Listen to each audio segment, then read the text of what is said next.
So today we're on to our next project. It looks like a really nice day today, but again, it's going to be warm out in the sun. So we're going to head back and pick up a few logs. I've talked about this a couple of times before. I want to get a couple of logs up on the sawmill and square them up just so that they're ready in case I need any more lumber for underneath the siding when I start peeling that off. I don't suspect I will need it, but just in case, I want to have some logs sitting there ready to go to cut into whatever size we need.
So we brought 3 logs up here. This small one, I think I'm probably just going to turn it straight into a couple of 2x4s. I don't think I'll get much more out of it, but we got a couple of bigger ones sitting over there that we're just going to square up, get the bark out of, so that it is ready to go on the sawmill. And those will be the logs we use if we do need more lumber for strapping or whatever it is when we start the siding.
So we're starting to prepare to replace these boards on this section of the west wall. So I'm just going to go from this section here where the wall curves in or bends in just a little bit and across to this edge. So this is basically an experiment to see what's underneath here, because I really don't know. As I've said before, it's a bit of a mystery. So what we have done right now is figured out the number of boards we need, and as you can see there's an angle across here, so I've cut that angle on the top of all the boards and all the battens that we're going to need, and we're just lining them up now to stain them. So there's the staining underway here. We're getting the front face of them all stained. That's the boards that are being worked on right now, and the battens over there are already done. We have to do the edges of the battens and then the tops of all the boards, and then we've got a couple of trim pieces over here that will also have to be stained. So what I decided to try is just using a really fluffy roller for this, and it does look like it's working pretty good. What do you think? Yes, we have to go back over them like 2, sometimes 3 times each. Yeah. But whatever. I guess that just means your wood's all nice and dry. Yes. And it's laying them out like this and doing this first is going to be way faster than actually staining them when they're up on the wall. Plus you get better coverage.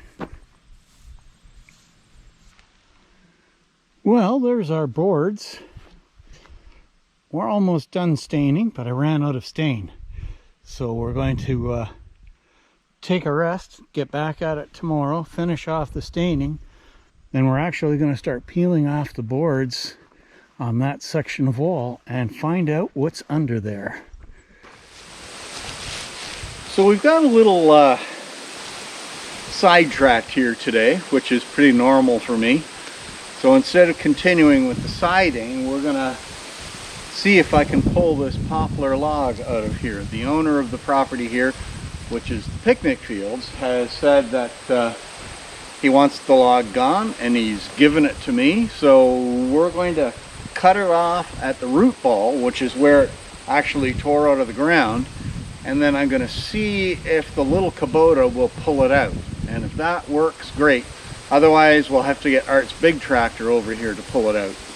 But we're going to give it a try with the Kubota. It's got a lot of pulling power for a little tractor, so we'll see what happens. So let's go in and have a look, and we'll get this root ball cut off.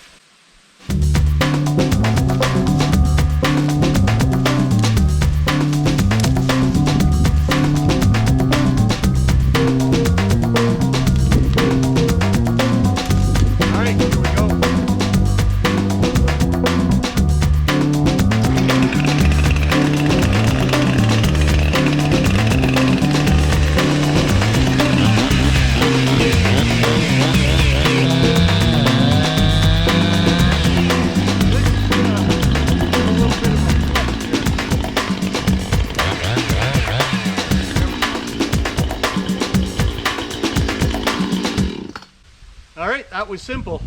Let's head back out and we'll hook the tractor up.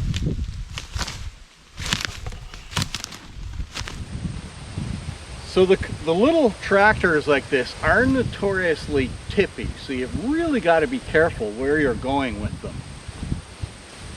So I've got a 20-foot strap and then another 20-foot chain that we got there. We're going to hook on the front of the tractor and just give it, see if we can pull it out.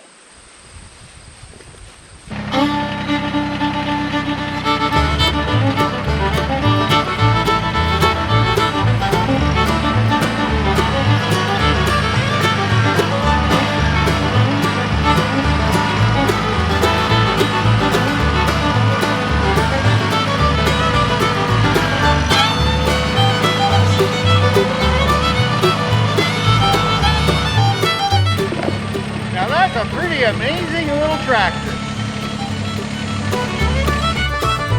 Curious to see how many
So we've got one more tree that I've been offered, and it's this pine over here.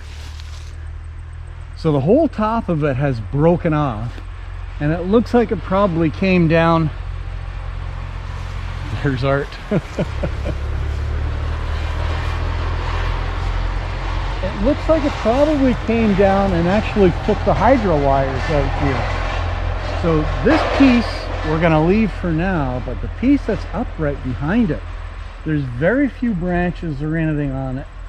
So it looks like it's going to make just absolutely beautiful lumber, like 2x4s and 2x6s and that type of thing. So it's got a bit of a backwards lean to it, which I'm not really happy about. I want to get it to come out this way, falling towards the top of the tree that came down. So I've got my wedges and my little sledgehammer with me, and we'll go do some cutting and see what we can get it to do.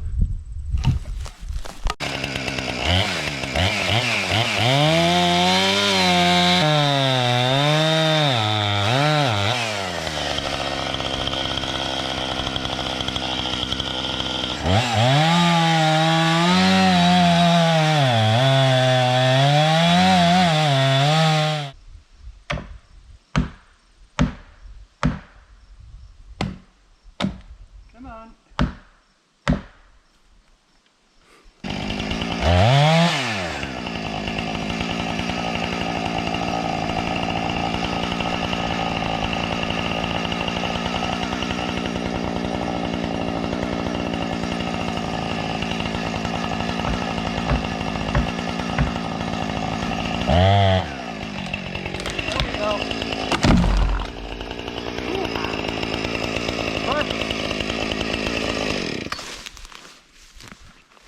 Nice job.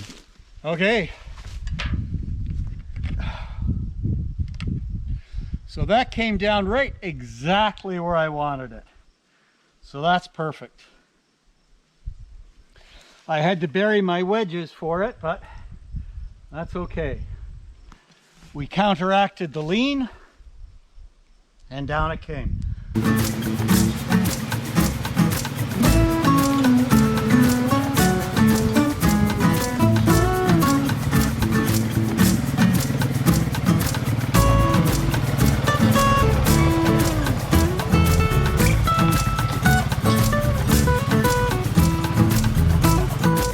Okay, keep going up beside the same log there, the other log.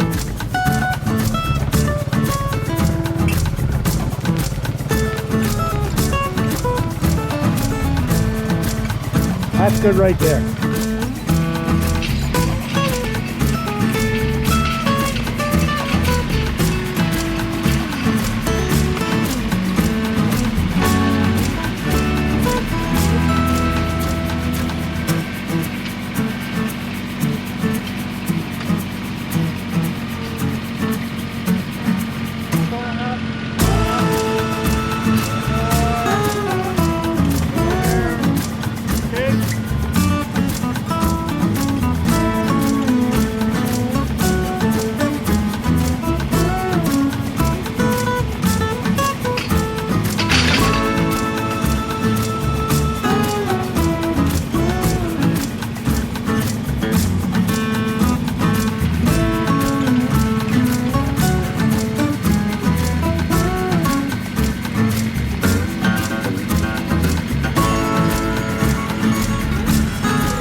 Well guys, we didn't exactly get to much siding, but with my helper's help we got 5 logs home, and we just couldn't resist that.